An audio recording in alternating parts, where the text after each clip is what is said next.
No ar, Radar de Notícias. Prestação de serviços. Utilidade pública. Conosco aqui no estúdio, o conselheiro seccional da OAB Guarulhos, doutor Alexandre Cadeu Bernardes. Bom dia, doutor Alexandre. Bom dia, Pedro. Bom dia, Tiago.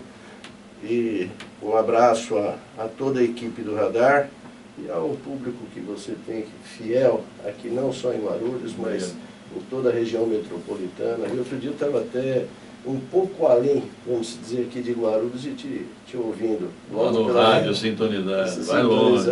O rádio é um negócio, eu lembro do meu pai quando fala de rádio. Se você traz as pessoas para muito perto de você, parece que você está no ambiente ali. Bom, doutor Alexandre, agora representa a OAB, né, no Conselho Estadual, entidade.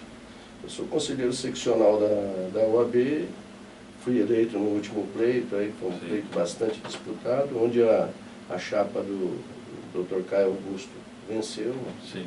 E nós estamos lá tentando fazer um trabalho em favor da advocacia e nos dias de hoje tentando de forma, vamos dizer, brava mesmo, com bastante vontade, com bastante coragem, segurar essa onda contra as instituições de direito, contra a advocacia, contra a OAB. Eu me lembro, doutor Alexandre, que numa conversa no primeiro turno o senhor já se declarava eleitor do Bolsonaro. E agora? Não apenas eleitor, pedi voto, achava que ele, vamos dizer, ele faria um bom governo e agora eu estou desiludido, estou desanimado e a cada fala dele é aquele negócio. Eu até falei para o Tiago agora há pouco, parece que ele entra num botequim e toma a primeira cachaça e sai falando besteira. Se ele entrasse aqui agora, ele é palmeirense, como você é, ele ia soltar um grito: Pedrão, ganhamos um monte. Falando isso, meus parabéns a você e aos palmeirenses. A venda de um corintiano tá bom. Fala, Tiago. Doutor, falando sobre eleição de OAB, falar um pouco sobre Guarulhos, o senhor também conhece bastante. Teve bastante atrito aí entre o secretário de Justiça Trevisan e o doutor Edson Bello. Como você avalia o trabalho do doutor Trevisan na Secretaria de Justiça e esse imbróglio entre os dois? Na realidade, eu acho que o Trevisan é um grande personagem de Guarulhos. Ele faz um trabalho exemplar. Então, isso, podem querer questionar ele até pelos excessos dele também. Mas que ele faz um trabalho muito bem feito, ele faz. Ele tem trabalhado em favor do município, em favor do prefeito, de forma exemplar, ninguém pode dizer que não. E acho que é uma pessoa que estava na coluna do Pedro, que tem tudo sim para ser o vice, né? O vice. Está tentando. E o Ayrton é aquele negócio, mais ou menos que nem ser corintiano, tá? Ame ou odeie. Mas ele é um cara franco, ele é um cara sincero e acho que ele tem condições de se manter e bem no meio político. Vai causar polêmica? Vai continuar causando polêmica, mas é um nome bom para a cidade. Mas eu vou emendar a pergunta do Tiago. O senhor está satisfeito com a OAB em Guarulhos? Aqui em Guarulhos? Acho que ainda não deu para alavancar, acho que não deu para o Ferrari fazer o trabalho que quer fazer. Ainda não deu tempo para fazer isso. É uma falta de uma questão de tempo? Acho que é questão de tempo e questão de mão mesmo, dele estender a mão e falar: peraí que isso aqui é meu. Está deixando a desejar um pouquinho? Né? Na minha ótica, sim. Bom. Acho que falta alguma coisa ali, falta a pegada dele. A OAB de Guarulhos precisa ter a personalidade Ferrari. Tem que esquecer o passado e falar: daqui para frente é o Ferrari que conduz, que manda, é do jeito dele. E não é esse negócio de, muitas vezes, nós vivemos um regime presidencialista. E a prova disso é o nosso presidente Bolsonaro. Quem vai ter que tomar a decisão no final vai ser ele. Você ouve toda a diretoria, você ouve comissões, você pode até ouvir os presidentes anteriores, mas quem vai ter que tomar a decisão vai ser ele. Porque o nome que vai marcar a história, positivo ou negativamente, vai ser o dele. Eu torço para que dê certo, como eu torço para que o prefeito de Guarulhos dê certo, como eu torcia e torço para que o Bolsonaro, alguma luz caia sobre ele e ele pare de fazer as besteiras, de falar as asneiras, porque eu acho que ele não ainda se deu conta do tamanho do cargo que ele está. Agora, eu vejo, apesar das críticas do presidente Bolsonaro à categoria, eu vejo advogados defendendo ainda o presidente Bolsonaro. Não, eu acho que o fato de defender, ele é democrático. Você tem que ter opinião, você tem que ter o direito da manifestação. Eu acho que só não fica legal para qualquer advogado e contra a própria instituição OAB, que nem a frase mais imbecil, desculpa a expressão, e a minha sinceridade é aquela: OAB não me representa. Representa sim, Pedro. Na hora que esse cara tiver um problema na frente do juiz, do Ministério Público, ele vai correr lá na OAB para que a gente possa socorrê-lo. Essas frases: a OAB não me representa. Aí é engenheiro, muitos amigos nossos, tá? Alguns médicos: a OAB não me representa. Não vai te representar. Vai representar aquele advogado que vai passar uma dificuldade perante o judiciário. Porque sem a minha carteira de advogado, eu não chego em lugar nenhum e não represento ninguém. Sem eu ter por trás a força institucional que a OAB tem, eu não consigo fazer uma audiência, eu não consigo ter voz perante a qualquer órgão judiciário e qualquer administração pública. Eu passo a ser mais um por e tão somente. E como é que o senhor observou aquela relação entre o então juiz Sérgio Moro e os procuradores federais? Péssimo. Péssimo. Se você me der a honra de eu poder te patrocinar numa ação judicial, eu gostaria de ter um juiz que ele me orientasse o que eu faço. Ó, engatilha isso aqui, seria mais fácil, faz né? isso para lá e etc. Então, eu estava até falando com o Tiago: vamos tomar algumas decisões, vamos ter como padrinho um juiz. Ele vai falar: olha, deixando o caminho mais fácil, ó, não coloque essa prova não. Isso é nefasto, isso tira a credibilidade do judiciário, tira a honradez do cargo do juiz, porque ele passa a ser um participante da acusação. Na época da ditadura, nós tínhamos aquilo que acontecia com terroristas, guerrilheiros, etc., que era verdade sabida. Alguém chegava e falava: olha, o fulano de tal é guerrilheiro, é terrorista. Peraí, vamos trazer o cara e vamos sentar o cacete nele. E depois já está julgado, penado, ou manda embora ou vão matar. Se o cara for... Era isso que acontecia. E hoje, se você for ver, alguns julgamentos da Lava Jato foram com base na verdade sabida. Ou na verdade falada, né? Com a verdade falada. Eu acho que tinha que ter as punições da Lava Jato, acho que caminhou muito para uma conscientização do tamanho que era a corrupção no Brasil, mas, infelizmente, perdeu as mãos. E vou dizer mais: você me perguntou do Moro. Eu acho que o Moro entrou gigante no Ministério e vai sair como anão. A cada dia que passa, a coisa fica um pouco mais delicada. Todo mundo está preocupado com o hackeamento. O hackeamento é crime, acabou, vamos punir quem hackeou. Agora, o conteúdo que me causa perplexidade, ninguém chegou e falou: oh, esse conteúdo aí não é meu. O Moro não falou, o Dallagnol não falou, os outros procuradores não falaram. E sabe por que eles não vão falar? Eles vão negar? São deles, né? Porque são deles. E se ele falar que não é dele e provar através de perícia de voz... Não, peraí, senão não seriam presos os hackers, né? Sim. Exatamente. Exato. E outra coisa, você como jornalista, você recebe aqui a informação, você tem a obrigação de passar isso a público. E ninguém quer isso que o Bolsonaro quer, vamos dizer, acabar, com a liberdade de imprensa, quando quer tocar na tua fonte. Poxa, desculpe a expressão, mas eu acho que, vamos dizer, nós vamos ter que começar a rasgar algumas páginas da Constituição. Aquela que garante a tua liberdade de manifestação e aquela que me garante a inviolabilidade do meu escritório. Por exemplo, eu acho que já não vai, nesse governo não vai ser aplicado. Agora, por exemplo, a OAB de Guarulhos já não deveria ter apresentado uma moção de repúdio? Eu não sei se não apresentou, não vi, honestamente. Também não vi. Mas São Paulo já apresentou. Então, a do Estado de São Paulo. Do Estado de São Paulo já apresentou. Tá certo. Eu acho já que houve manifestações nesse sentido, logo no primeiro dia. E individualmente, nós advogados estamos fazendo isso. Enquanto tem alguns colegas que dizem que a OAB não representa, que estão a favor vamos dizer,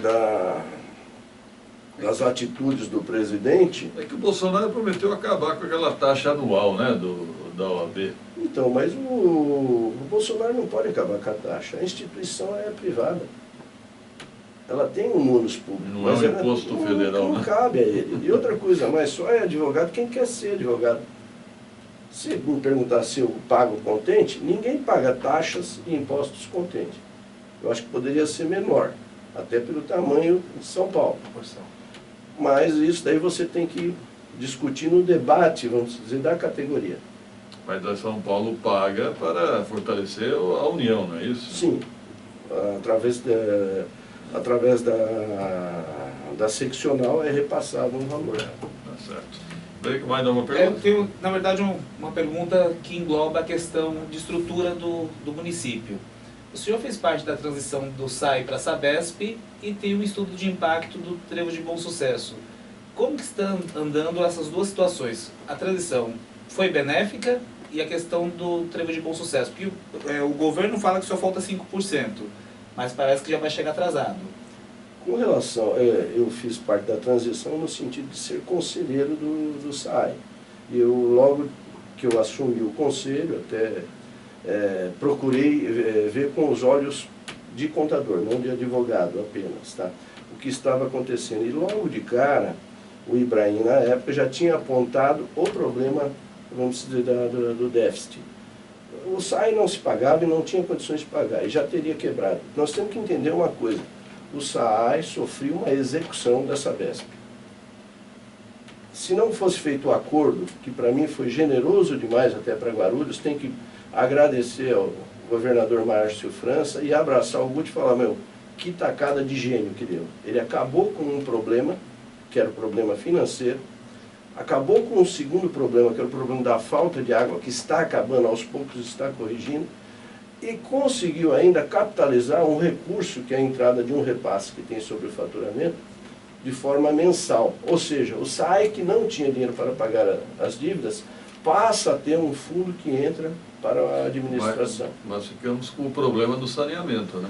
Esse é um problema que deve ser resolvido, agora eu não lembro em termos de tempo, mas vai ter que ser resolvido, Sim. Vai ter que ser resolvido até de certa forma urgente, porque tem um ataque nesse sentido. E o administrador municipal tem que cumprir. Ou vai ter que ser revista essa ataque, que eu acho que é muito improvável que o Ministério Público ceda. Esse acordo, inclusive, com a Sabesp, levou em consideração tudo isso. Eu acho que a atitude de falar, eu vou pôr a mão nisso, até num programa, você lembrou do saudoso Pascoal Tomeu, Sim. que tentou, em determinado momento, privatizar. 96. Exato. Você já tem riqueza de detalhes que eu não consigo acompanhar. E eu acho que o Guto teve a coragem de fazer isso. Pulando para a ponte do Trevo de Bom Sucesso, para mim, a saída para você resolver a região não está no Trevo de Bom Sucesso propriamente dito. Falta muito pouco para terminar aquela alça, mas os problemas vão continuar existindo. Concordo. A ideia, eu até pedi para que se fosse feito um estudo nesse sentido, seria fazer um trevo na Ayrton Senna, agora eu não vou lembrar o nome da ponte, aqui é a sequência... Viaduto de Guarulhos. Aqui na saída, Viaduto de Guarulhos? Não, lá na Ayrton Senna, na extensão da Juscelino Kubitschek. Eu acho que a grande saída está ali. Por quê? Você tem uma população de em torno de 300 mil habitantes. De 300 mil habitantes. Olha a grandeza, vamos dizer, numérica. 300 mil a 350 mil habitantes, somente na região dos Pimentas, que só tem um único lugar para sair para qualquer lugar. Se você criar a extensão pelo lado de cá, você cria uma saída, não apenas para aquele pessoal que está ali, mas também para quem passa, usa aquele viaduto que só passa por cima da Ayrton Senna, do pessoal que vem de São Paulo, de São Miguel Paulista, de Itaim Paulista. Mas tem que ser uma conversa com o governo do Estado. Depende totalmente do governo do Estado, e vou te dizer, o trabalho aí tem que ser suprapartidário. Prefeitura de Guarulhos, os vereadores empenhados, os nossos deputados empenhados, não pode fazer de conta que não viu o problema. Eu tive conversando com o deputado Márcio Nakashima, ele se interessou pelo problema, mas infelizmente só se interessou, porque só ficou no primeiro bate-papo e no positivo.